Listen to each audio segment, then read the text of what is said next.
Hi friends, നമസ്കാരം. നമ്മുടെ ഇഷ്ടവിശേഷങ്ങളായ ഗൗരി ശങ്കരത്തിൻ്റെ ഒരു അടിപൊളി വിശേഷമായിട്ടാണ് വന്നിരിക്കുന്നത്. അപ്പോൾ എല്ലാവർക്കും നല്ലൊരു ദിവസം ആശംസിച്ചുകൊണ്ട് തന്നെ നമുക്ക് വിശേഷത്തിലേക്ക് പോകാം. തുടങ്ങുമ്പോൾ തന്നെ കാണുന്നത് നമ്മുടെ ചാരങ്ങാട്ട് വീട്ടിലാണ്. മഹാദേവനും ശേഖരനും ശങ്കറും മുത്തശ്ശിയും രാധയും ഗൗരിയും എല്ലാവരും ഉണ്ട് കേട്ടോ. അപ്പോൾ വേഗം തന്നെ നമ്മുടെ രാധ പറയണം, അതെ കമല ഇനി ഒരു നിമിഷം പോലും അവളെ ഇനി ഈ വീട്ടിൽ നിർത്താൻ പാടില്ല. അവൾക്ക് ഭ്രാന്ത, ഭ്രാന്ത്.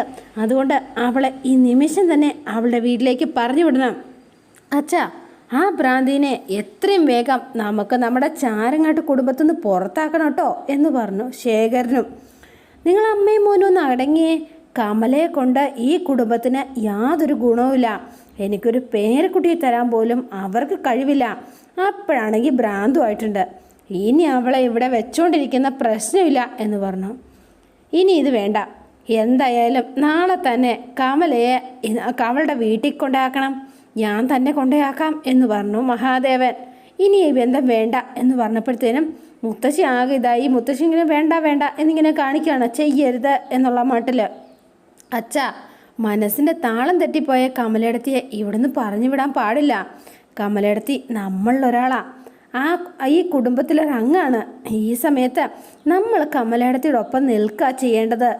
മരുമോളെ, ഈ കാര്യത്തിലേ എന്തായാലും മരുമോള് വല്ലാണ്ട് അഭിപ്രായമൊന്നും പറയാൻ നിൽക്കണ്ട കേട്ടോ. എന്തുട്ടാ വേണ്ടെന്ന് വെച്ചാൽ ഞാൻ തീരുമാനിച്ചോളാം. ഇവിടെയേ ഈ വീടിൻ്റെ കാരണവര് ഈ ഞാനാ, മനസ്സിലായോ എന്ന് ചോദിച്ചു. അപ്പോൾ വേഗം ശങ്കർ അവിടെ ഇരുന്നിട്ട്, അച്ഛാ ഗൗരി പറഞ്ഞത് ശരിയല്ലേ? കമലയിടത്തിക്ക് മാനസികമായിട്ട് അസുഖമുണ്ട്. മനസ്സിൻ്റെ അസുഖം അത് ആർക്ക് എപ്പോൾ വേണമെങ്കിലും വരാലോ. നാളെ ഈ അസുഖം എൻ്റെ അമ്മയ്ക്ക് വരാം. എന്തിന്? ദേ ചേട്ടന് വരാം. പിന്നെ ചേട്ടന് ഇപ്പം തന്നെ കുറേച്ചുണ്ടോയെന്ന് എനിക്ക് നല്ല ഡൗട്ടുണ്ട് കേട്ടോ എന്ന് പറഞ്ഞു. അപ്പോഴേക്കും രാധാമണിയുടെ മുഖം വളിച്ചാകെ നിൽക്കുകയാണ്. അതെ, നോക്കണ്ട കേട്ടോ, മിഴിച്ചിങ്ങനെ. അങ്ങനെ ആർക്ക് വേണമെങ്കിലും എപ്പോൾ വേണമെങ്കിലും മനസ്സിന് അസുഖം വരാന്നേ. ഈ പറയണ അച്ഛന് പോലും വേണമെങ്കിൽ വരാട്ടോ എന്ന് പറഞ്ഞു. എടാ കുട്ടിശങ്കര, നീ എന്തുട്ടാ ഇപ്പം പറഞ്ഞു വരുന്നത്? നീ എൻ്റെ അച്ഛൻ ചാരങ്ങാട്ട് മഹാദേവന് ഭ്രാന്താണെന്നാണോ നീ ഇപ്പം പറഞ്ഞത്? എന്താ കുട്ടിശങ്കര സംശയം തിട്ടാ? അവൻ അങ്ങനെ തന്നെ അച്ഛാ പറഞ്ഞത് എന്നുടനെ ശേഖരൻ. എനിക്കും ഉണ്ടെന്ന് പറഞ്ഞു. അതെ അച്ഛാ, ഞാൻ എന്തുട്ടാ പറഞ്ഞതെന്ന് കറക്റ്റായിട്ട് ആദ്യം ഒന്ന് കേൾക്ക്. അച്ഛന് ഭ്രാന്തുണ്ട് എന്നല്ല പറഞ്ഞത്, ഭ്രാന്ത് വരാം എന്നാ പറഞ്ഞത്. അത് ആർക്ക് വേണമെങ്കിലും വരാം. എന്തിന്? എനിക്ക് വരാം. മനസ്സിൻ്റെ അസുഖം അങ്ങനെയാ, ആർക്ക് വേണമെങ്കിലും എപ്പോൾ വേണമെങ്കിലും ഏത് നിമിഷം വേണമെങ്കിലും വരാം. അങ്ങനെയാ ഞാൻ പറഞ്ഞത്. ശങ്കരേ, നീ നിൻ്റെ ഭാര്യ പറയുന്നത് കേട്ട് ദയവ് ചെയ്ത് ഈ കുടുംബത്തിൻ്റെ സമാധാനം നീ നശിപ്പിക്കല്ലേ എന്ന് പറഞ്ഞു. അമ്മേ, ഗൗരി പറയുന്നതിൽ ഒരു തെറ്റുമില്ല കേട്ടോ. ഈ കുടുംബത്തിന് ഒരാൾ തന്നെയല്ലേ ഈ കമലയിടത്തി. നമ്മുടെ കുടുംബത്തിലേക്ക് ആദ്യമായിട്ട് വലതുകാല് വെച്ച് കയറി വന്ന അമ്മയുടെ മൂത്ത മരുമകൾ. നമ്മുടെ കുടുംബത്തിൽ ഒരാൾക്ക് അസുഖം വന്നു കഴിയുമ്പോൾ അതാരായാലും അയാളെ പടിയടച്ച് പിണ്ടം വയ്ക്കുകയാണോ ചെയ്യേണ്ടത്? അതല്ലേ ഞാനും ചോദിച്ചത്. അച്ഛൻ്റെ മനസ്സിലാണ് അസുഖം വന്നതെങ്കിൽ ഞാൻ എന്താ ചെയ്യേണ്ടത്? അച്ഛനെ ഈ വീട്ടിൽ നിന്ന് പുറത്താക്കണോ അതോ ചികിത്സിക്കണോ? എന്താ വേണ്ടത്? അപ്പോൾ ഒന്ന് ചിരിച്ചിട്ട്, അയ്യോ നീ എങ്ങനെയാണ് എന്നെ പുറത്താക്കുന്നത്? ഇതേ ഞാനുണ്ടാക്കിയ വീടാ, ഇതെൻ്റെ തറവാടാ, ഇത് ഞാനുണ്ടാക്കിയ സാമ്രാജ്യ. പിന്നെ നീ എന്നെ പുറത്താക്കുമെന്നോ? അയ്യോ, ഇതെന്തറിയാവായിട്ടാ ശങ്കരനെ നീ പറയുന്നത് എന്ന് ചോദിച്ചോ. എൻ്റെ പൊന്നച്ഛ, മനസ്സിൻ്റെ സമനില തെറ്റിക്കഴിഞ്ഞാൽ പിന്നെ എന്തുട്ട് വീട്, എന്തുട്ട് തറവാട്, എന്തുട്ട് സാമ്രാജ്യം? അച്ഛൻ എന്താ പറയണത്? പിന്നെ മൊത്തം നമ്മുടെ കയ്യിൽ നിന്ന് പോയില്ലേ? അല്ല, അതൊക്കെ ചങ്കത്ത് വെച്ച് നടക്കുക. അതാണ് മനസ്സിൻ്റെ പ്രത്യേകത. അത് ആദ്യം ഒന്ന് മനസ്സിലാക്കുന്നത് നല്ലതാ. കയ്യിൽ നിന്ന് പോയാൽ പോയിട്ടോ. അതിന് ഏത് കൊലകൊമ്പനാണെങ്കിലും ചാരങ്ങാട്ട് മഹാദേവനാണെങ്കിലും പോയാൽ പോയത് തന്നെയാണേ.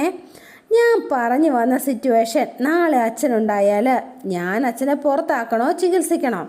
അത് അച്ഛനൊന്ന് പറ എന്ന് പറഞ്ഞു. അപ്പം മഹാദേവൻ മിണ്ടുന്നില്ല, ഇങ്ങനെ മിണ്ടാതിരിക്കുകയാണ്. എന്തേ? നമ്മുടെ അച്ഛനൊരു ആൻസറും ഇല്ല. ഈ സമയത്താണ് ഗംഗ കൈയൊക്കെ അടിച്ചിങ്ങനെ ഇറങ്ങി വരുന്നത്. ഗംഗയ്ക്ക് ഭയങ്കര ഇഷ്ടപ്പെട്ടു. ശംഖു സൂപ്പർ, പൊളിച്ചൂടാമുത്തെ എന്ന് പറഞ്ഞു. അതെ എൻ്റെ ദേവമാമ, ദേ ശംഖുവും ഗൗരിയും പറയണത് 100% ശരിയാട്ടോ. ശരീരത്തിന് രോഗം ഉണ്ടാകുമ്പോൾ നമ്മൾ ചികിത്സിക്കണം, മനസ്സിന് രോഗം ഉണ്ടാക്കുമ്പോഴും നമ്മൾ ചികിത്സിക്കണം. ഇത് എപ്പോൾ വേണമെങ്കിലും ആർക്ക് വേണമെങ്കിലും വരാവുന്ന രോഗമാണ്. പിന്നെ എന്താ ദേവമാമ ഇങ്ങനെ? ദേവമാമ, ഈ കാര്യത്തിൽ ഞാൻ ശങ്കറിൻ്റെയും ഗൗരിൻ്റെയും ഒപ്പമാണ്. കമലയിടത്തിയെ ചികിത്സിക്കാൻ ദേവമാമ സമ്മതിക്കണം. ദേവമാമ കമലയിടത്തിയുടെ കാര്യത്തിൽ കൂടുതലൊന്നും ആലോചിക്കേണ്ട എന്ന് പറഞ്ഞു. കമലയിടത്തിയെ ചികിത്സിച്ചേ പറ്റൂ എന്ന് പറഞ്ഞു. അപ്പം ശേഖരനോട് ഇരിക്കുകയാണ്. എൻ്റെ പൊന്ന് രാധമ്മായി, ഒന്ന് സമ്മതിക്കേണ്ട രാധമ്മായി എന്ന് പറഞ്ഞ് ഗംഗ ഇങ്ങനെ റിക്വസ്റ്റ് ചെയ്യണം. ശേഖരേട്ടാ. പിന്നെ ശേഖരനാണെങ്കിൽ ആകെ ഗംഗയെ കണ്ട് കിളി പോയിരിക്കുന്നയാളാണ്. അതെ ശേഖരനോട് ഒരു കാര്യം ഞാൻ പറയട്ടെ.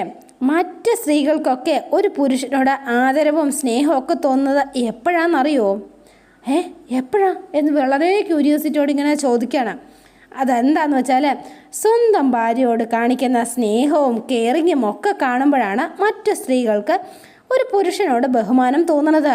ശേഖരേട്ടൻ ഇങ്ങനെ ആയാൽ ഒരു സ്ത്രീകൾക്കും ശേഖരേട്ടനോട് ഒരു ബഹുമാനവും തോന്നില്ല കേട്ടോ. അയ്യോ അച്ഛാ എന്ന് വേഗം മാറി. കുട്ടിശങ്കരൻ പറഞ്ഞതുപോലെ മനസ്സിൻ്റെ അസുഖം ആർക്കും എപ്പോൾ വേണമെങ്കിലും വരാലോ അല്ലേ? മഹാദേവൻ്റെ കിളി പോയി. രാധാമണി ഇങ്ങനെ അന്തിച്ച് നിൽക്കുക. എടാ വാഷൗട്ട് ശേഖര, നീ ഇപ്പം എന്തിട്ടാ പറഞ്ഞത്? നീ കുറച്ച് മുന്നേ ഇങ്ങനെയല്ലല്ലോടാ പറഞ്ഞത്. എന്തോ തെറ്റിപ്പോയതുപോലെ തോന്നുന്നുണ്ടല്ലോ. ഇവനെന്താ പറ്റിയത്? അപ്പോഴേക്കും നീ പ്ലേറ്റ് മാറ്റിയോ? അയ്യോ പ്ലേറ്റ് മാറ്റിയൊന്നും അല്ല അച്ഛാ. നമ്മുടെ ശങ്കറിനും ഗൗരിയും ഇപ്പോഴല്ലേ കാര്യങ്ങളൊക്കെ പറഞ്ഞ് മനസ്സിലാക്കി തന്നത്. അതുകൊണ്ടച്ചാ ഞാൻ താലി കെട്ടിയ പെണ്ണല്ലേ കമല. അവളെ കെയർ ചെയ്യേണ്ട ഉത്തരവാദിത്തം എനിക്കല്ലേ. എടാ ശേഖര മോനെ, എടാ മസിൽ മോനെ, നിന്റെ ഭാര്യയെ കാര്യത്തിൽ ഇത്രയും ഉത്തരവാദിത്തവും ശുഷ്കാന്തിയും ഉണ്ടായത് എപ്പം മുതലാടാ? എനിക്ക് മനസ്സിലായി എന്ത് കാരണം കൊണ്ടാന്ന് കേട്ടോ.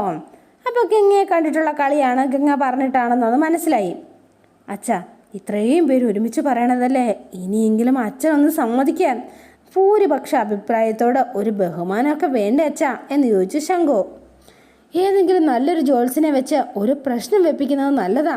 വല്ല ബാധ കൂടിയതുമാണെങ്കിൽ ഒഴിപ്പിച്ച് കളയണം. പക്ഷേ അതൊന്നും ഇവിടെ വെച്ച് വേണ്ട, എല്ലാം അവളുടെ കുടുംബത്ത് വെച്ച് മതി എന്ന് പറഞ്ഞു. അവളെ ഇവിടെ നിർത്താൻ പാടില്ല എന്ന് രാധ വീണ്ടും പറയാണ്. അമ്മേ, ബാധയും ഭൂതവും പ്രേതവും ഒന്നുമല്ല, അതൊക്കെ മന്ത്രവാദികൾ ഉണ്ടാക്കുന്ന വെറും തട്ടിപ്പും മാത്രമാണ്. മാത്രമല്ല ബാധ ഒഴിപ്പിക്കുകയല്ല ചെയ്യേണ്ടത്. കമലയിടത്തേക്ക് എന്താ പറയുക, സൈക്യാട്രിസ്റ്റ് ട്രീറ്റ്മെൻറ്റും അതുപോലെ തന്നെ നല്ലൊരു ചികിത്സയാണ് വേണ്ടത് എന്ന് പറഞ്ഞു. കമലയുടെ വീട്ടുകാർ അവളെ ചികിത്സിച്ചോട്ടെ, ആര് പറഞ്ഞു?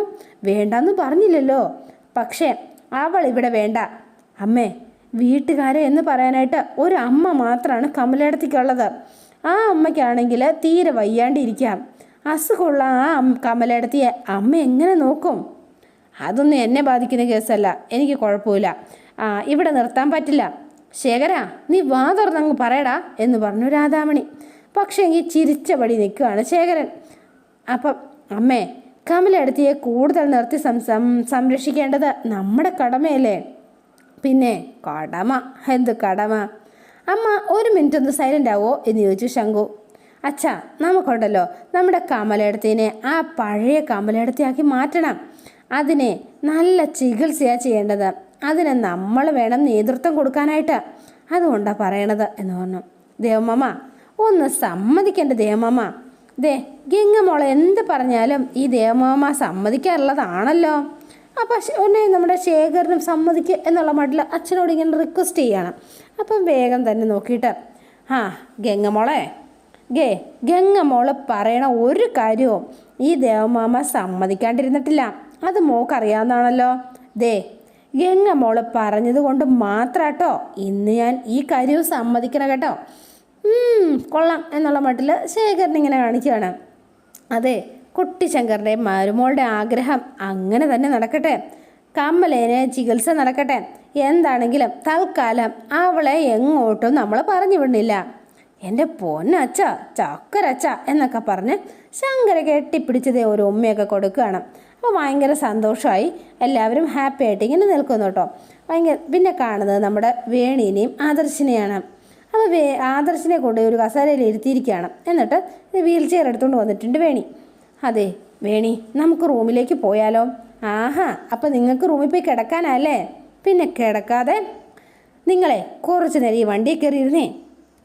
എന്താ ഇങ്ങനെ മടി കാണിക്കാതെ മനുഷ്യ എന്ന് കയറിയിരിക്കുക.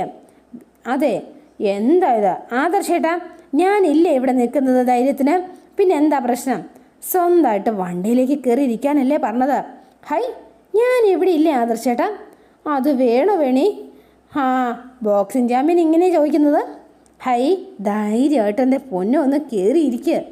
ശരി, ഒന്ന് ശ്രമിച്ചു നോക്കാമല്ലേ, പിന്നല്ലാണ്ട് എന്ന് പറഞ്ഞ് വേണി കൈ പിടിച്ചു. എന്നിട്ട് ആദർശ അവസാനം ദേ കയറിപ്പറ്റി. ഓ, രക്ഷപ്പെട്ടു എന്ന് പറഞ്ഞു. ഹാ, സാരമില്ല കേട്ടോ, ദേ ഇത്രയും നമ്മൾ ഒപ്പിച്ചില്ലേ, ഇനിയുണ്ടല്ലോ ഇതുപോലെ ശ്രമിച്ചുകൊണ്ടിരുന്നാലേ ആദർശേട്ടന് ഇനി സ്വന്തമായിട്ട് ഈ വണ്ടിയിലേക്ക് കയറിയിരിക്കാൻ പറ്റും. വേണി, നിന്നോടൊരു കാര്യം പറയട്ടെ, എൻ്റെ കാര്യത്തിൽ നീ വെറുതെ ആവശ്യമില്ലാത്ത പ്രതീക്ഷകളൊന്നും സ്ഥാപിച്ച് വെക്കരുത്. വല്ലാണ്ട് നിരാശപ്പെടേണ്ടി വരൂ കേട്ടോ. എൻ്റെ പൊന്നു മനുഷ്യ, ദേ നിങ്ങളെപ്പോലെ ഞാൻ ഒരുപാട് ബുക്കുകളൊന്നും വായിച്ചിട്ടില്ല കേട്ടോ. അതുകൊണ്ട് നിങ്ങളുടെ അത്ര പഠിത്തവും വിദ്യാഭ്യാസവും ഇല്ല താനും. എങ്കിലും എനിക്കാകെ അറിയേണ്ട ഒരു കാര്യം, നമ്മുടെ മോശ സമയത്ത് ആരൊക്കെ നമ്മളെ കൈവിട്ടു പോയാലും നമ്മുടെ വടക്കുനാഥൻ നമ്മളെ കൈവിടില്ല എന്നുള്ള കേട്ടോ. വീണ് പോണ ടൈമിലൊക്കെ നമ്മുടെ വടക്കുനാഥനുണ്ടല്ലോ നമ്മളെ പിടിച്ച് കയറ്റിയിരിക്കും, അത് ഉറപ്പാ. നിങ്ങളുടെ കാര്യത്തിൽ വടക്കുനാഥൻ ഒരു അത്ഭുതം കാണിക്കാതിരിക്കില്ല, നോക്കിക്കോ നിങ്ങൾ. ആദർശേട്ടാ, ഇതൊക്കെ കഴിഞ്ഞിട്ടേ നമുക്ക് വടക്കുനാഥനെ ഒന്ന് കാണാൻ പോണട്ടോ. അപ്പം ഇങ്ങനെ പറഞ്ഞവർ രണ്ടുപേരോട് ചിരിച്ചിരിക്കുകയാണ്. അതെ, ഹൈ, വണ്ടിയിലിങ്ങനെ സുഖിച്ചിരുന്ന് ചിരിക്കാൻ നല്ല രസമുണ്ടല്ലേ? ആ, പിന്നെ ഈ വെറുതെ വണ്ടിയിലിരിക്കാന്നല്ലാതെ എനിക്ക് എന്ത് ചെയ്യാൻ പറ്റും വേണി? ഹായ്, എന്തെല്ലാം ചെയ്യാൻ പറ്റും. ഒരു കാര്യം ചെയ്യാം, ഞാനേ ഒന്ന് ഓടാം. നിങ്ങൾ ഈ വണ്ടിയുമായിട്ട് വന്നിട്ട് പിന്നാലെ വന്ന് എന്നെ ഒന്ന് തൊടാൻ പറ്റുമോ? അയ്യോ, അത് പിന്നെ വേണി, പണ്ടേ ഞങ്ങൾ തൊട്ടാപ്പുറാങ്കി കളിക്കാറുണ്ടായിരുന്നു. അപ്പം ഇങ്ങനെ നോക്കുകയാണ്. അല്ല, ഇവിടെ തിരുവനന്തപുരത്തിന് എന്താ പറയുകയെന്നൊന്നും എനിക്ക് അറിഞ്ഞൂടാട്ടോ.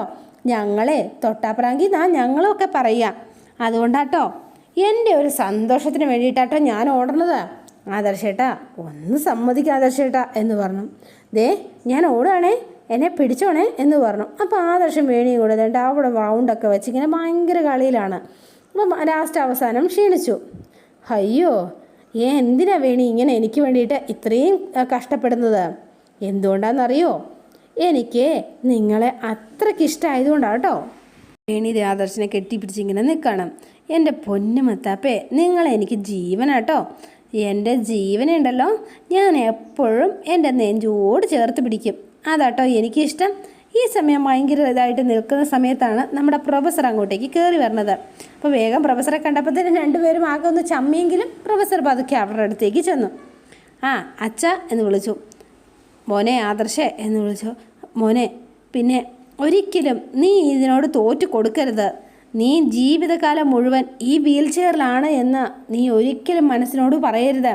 എൻ്റെ മോനെ എഴുന്നേൽപ്പിച്ച് നടക്കാനായിട്ട് ഈ അച്ഛനെ കൊണ്ട് ചെയ്യാൻ പറ്റുന്നതൊക്കെ അച്ഛൻ ചെയ്യൂട്ടോ. അതിന് വേണ്ടിയിട്ട് എത്ര പണം വേണമെങ്കിലും ഈ അച്ഛൻ ചിലവാക്കും. മോൻ വിഷമിക്കണ്ട കേട്ടോ എന്ന് പറഞ്ഞു. ഈ അച്ഛൻ വെറും വാക്ക് പറയുന്നതല്ലട്ടോ മോളെ എന്ന് വേണിയോടും പറഞ്ഞു. അച്ഛൻ്റെ PF നിന്ന് 1 രൂപ പോലും അച്ഛൻ ഇതുവരെ എടുത്തിട്ടേ ഇല്ല കേട്ടോ. പക്ഷേങ്കിൽ ആ തുക മുഴുവനും ഇവന് വേണ്ടിയിട്ട് ഞാൻ ചിലവാക്കൂട്ടോ. അതുകൊണ്ട് ഇവൻ എഴുന്നേറ്റ് നടക്കും, ഒരു സംശയം വേണ്ട. എൻ്റെ മക്കൾ 2 പേരും വേറൊന്നും ആലോചിച്ച് വിഷമിക്കരുത് കേട്ടോ എന്ന് പറഞ്ഞു. അപ്പോൾ ആദർശ് കഴിഞ്ഞു. അപ്പോൾ വേണിയും കണ്ണ് നിറഞ്ഞു. മോളെ, നീ കരയല്ലേ, നീയല്ലേ ഇവൻ്റെ ധൈര്യം. അപ്പോൾ നിൻ്റെ ഒപ്പം ഇവൻ എന്താണെങ്കിലും ഞങ്ങളൊക്കെ ഉണ്ട്. നീ തോറ്റു പോകരുത് കേട്ടോടാ മോനെ. നീ എഴുന്നേറ്റ് നടക്കും, നീ ജോലിക്കും പോകും, ഒരു സംശയവും വേണ്ട. ദേ നിങ്ങൾ സന്തോഷമായിട്ട് ജീവിക്കുകയും ചെയ്യാം. ഈ അച്ഛൻ അതൊക്കെ കാണും എന്ന് പറഞ്ഞു. അപ്പോഴേക്കും ഇവർക്കാകെ സങ്കടമായി. മക്കൾ സന്തോഷമായിട്ട് ജീവിക്കുന്നതേ ഈ അച്ഛനൊന്ന് കാണണം. പ്രൊഫസറെ എന്ന് പറഞ്ഞുകൊണ്ട് വേണി ഓടിച്ചെന്ന് നമ്മുടെ പ്രൊഫസറിനെ കെട്ടിപ്പിടിച്ചു കേട്ടോ. മോളെ വിഷമിക്കാതെ എന്ന് പറഞ്ഞ് പ്രൊഫസറെ ഇങ്ങനെ ആശ്വസിപ്പിക്കുകയും ചെയ്തു.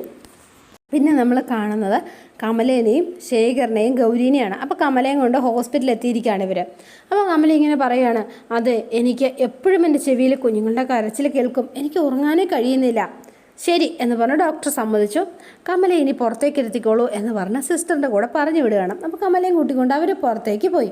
അപ്പോൾ ശങ്കറിനോടും അതുപോലെ തന്നെ ഗൗരിയോടുമാണ് സംസാരിക്കുന്നത്. 5 തവണയായിട്ട് അവർക്കുണ്ടായ അബോർഷൻ ഒരമ്മയാകാനുള്ള അവരുടെ അടങ്ങാത്ത ആഗ്രഹത്തെ ലൈഫിൽ ഒന്നും പ്രതീക്ഷിക്കാനില്ലാത്ത സ്ഥിതിയിലേക്ക് അവരെ എത്തിച്ചു.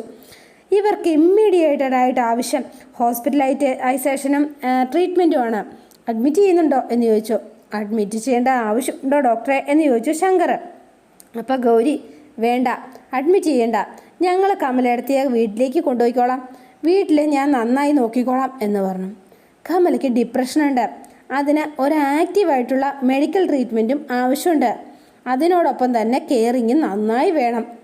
ഏറ്റവും പ്രധാനപ്പെട്ട ഒരു കാര്യം, ഏത് സമയവും അവർ സൂസൈഡ് ചെയ്യാം എന്നുള്ളതാണ്. ഇവർ ഞെട്ടിപ്പോയിട്ടോ. എപ്പോഴും കമലയ്ക്കൊപ്പം ആരെങ്കിലും വേണം, അല്ലെങ്കിൽ അവർ ഒറ്റയ്ക്ക് ഒരിക്കലും ഇരുത്താൻ പാടില്ല.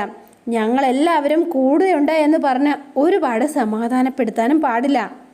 സൈക്കോതെറാപ്പിയും കൗൺസിലിങ്ങും സ്റ്റാർട്ട് ചെയ്താൽ കമലയെടുത്തിയുടെ ഈ സൂയിസൈഡ് ടെൻഡൻസിക്ക് വല്ല മാറ്റം ഉണ്ടാവില്ലേ?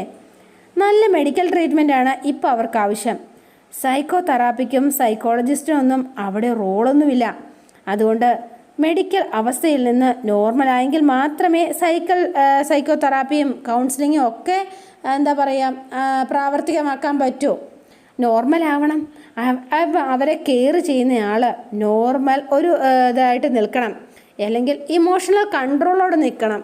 അല്ല ഡോക്ടറെ, അങ്ങനെ ഇമോഷണൽ കൺട്രോൾ എന്ന് പറഞ്ഞാൽ ഞങ്ങൾക്കിതൊന്നും അറിയില്ല കേട്ടോ, നമ്മളെപ്പോഴും കൂടെ ഉണ്ടാകുന്ന പറയാൻ പാടില്ല എന്നും ഡോക്ടർ പറഞ്ഞു. അതെങ്ങനെയത്? അതൊരു സാധാരണ സ്ത്രീയായിട്ട് കാണണം. അവർ അബ്നോർമലാണ് എന്നുള്ള തോന്നൽ മനസ്സിലോ പ്രവൃത്തിയിലോ ചിന്തകളിലോ നമുക്കുണ്ടാവാൻ പാടില്ല എന്നുള്ളതാണ് സത്യം. റൂമിൻ്റെ കുറ്റിയിട്ട് കിടക്കാനായിട്ട് അവരെ സമ്മതിക്കാതിരിക്കരുത്. രോഗിയെ കെയർ ചെയ്യുന്നയാൾ അവരുടെ പോസിറ്റീവ് ഇമോഷൻ വേണം അവർക്ക് കൊടുക്കാനായിട്ട്.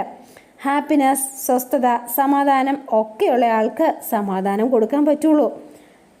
ശരി, കമലയുടെ യൂട്രസ് റിമൂവലിനെ കുറിച്ച് പറഞ്ഞില്ലേ? അല്ല, അന്ന് ഗൗരി മാത്രമല്ലേ കമലയ്ക്കൊപ്പം ഹോസ്പിറ്റലിൽ ഉണ്ടായിരുന്നത്? അതെ, ഞാൻ മാത്രമേ ഉണ്ടായിരുന്നുള്ളൂ.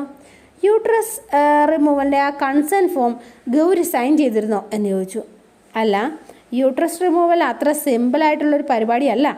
പേഷ്യൻറ്റിൻ്റെയോ പേഷ്യൻ്റെ അടുത്ത ബന്ധുക്കളുടെയോ കൺസൾട്ട് ഇല്ലാതെ ഒരു ഹോസ്പിറ്റലിലും അങ്ങനെ ഒരു സർജറി ഒരിക്കലും ചെയ്യില്ല. അപ്പോൾ ഗൗരി ഇങ്ങനെ ആലോചിച്ചിട്ട്, അല്ല, അങ്ങനെ ഒരു കൺസേൺ പേപ്പർ ഞാൻ സൈൻ ചെയ്തിട്ടില്ല. അപ്പോൾ ശങ്കർ, ഗൗരി നീയൊന്ന് ശരിക്കും ഒന്ന് ആലോചിച്ച് നോക്കിയേ, നീ മറന്നെങ്ങാനും പോയതാണോ? ചിലപ്പോൾ ആ തിരക്കിനിടയിൽ മറന്നു പോയതാണെങ്കിലോ? ഗൗരി, നീ ഒന്നുകൂടെ ആലോചിച്ചൊന്ന് നോക്കിയേ. ഇല്ല, ഞാൻ ഒരിക്കലും മറന്നിട്ടില്ല, എനിക്ക് ഉറപ്പാ. ഞാൻ യൂട്രസ് റിമൂവൽ കൺസേൺ ഫോം ഞാൻ സൈൻ ചെയ്തിട്ടില്ല. യൂട്രസ് റിമൂവിന് ശേഷമാണല്ലോ കമലയ്ക്ക് ഡിപ്രഷൻ സ്റ്റാർട്ട് ചെയ്തിരിക്കുന്നത്. നിങ്ങളേതായാലും ഒരു കാര്യം ചെയ്തോ, കമലയെ ഒന്നുകൂടി ഒന്ന് സ്കാൻ ചെയ്ത് നോക്കൂ എന്ന് പറഞ്ഞു. അപ്പം ഞാൻ എഴുതി തരാം എന്ന് ഡോക്ടർ പറഞ്ഞു. അപ്പോൾ ഡോക്ടർ എഴുതി കൊടുക്കുകയാണ്. അതോടെയാണ് ഇന്നത്തെ വിശേഷം അവസാനിക്കുന്നത്. ഇനി നാളത്തെ വിശേഷം ഇതിലും ഗംഭീരമാണ്. അപ്പോൾ എല്ലാവരും വെയിറ്റ് ചെയ്യുക. നിങ്ങൾക്ക് ഇഷ്ടപ്പെട്ടുവെങ്കിൽ ലൈക്ക് ചെയ്യുക, ഷെയർ ചെയ്യുക, തൊട്ടടുത്ത ആ ബെൽ ബട്ടൺ കൂടെ ഒന്ന് ഞെക്കുകയാണെങ്കിൽ ഞാൻ ഇടുമ്പോൾ തന്നെ നോട്ടിഫിക്കേഷൻ ലഭിക്കുന്നതായിരിക്കും. പുതുപുത്തൻ വിശേഷമായിട്ട് എത്താം. Bye and see you again.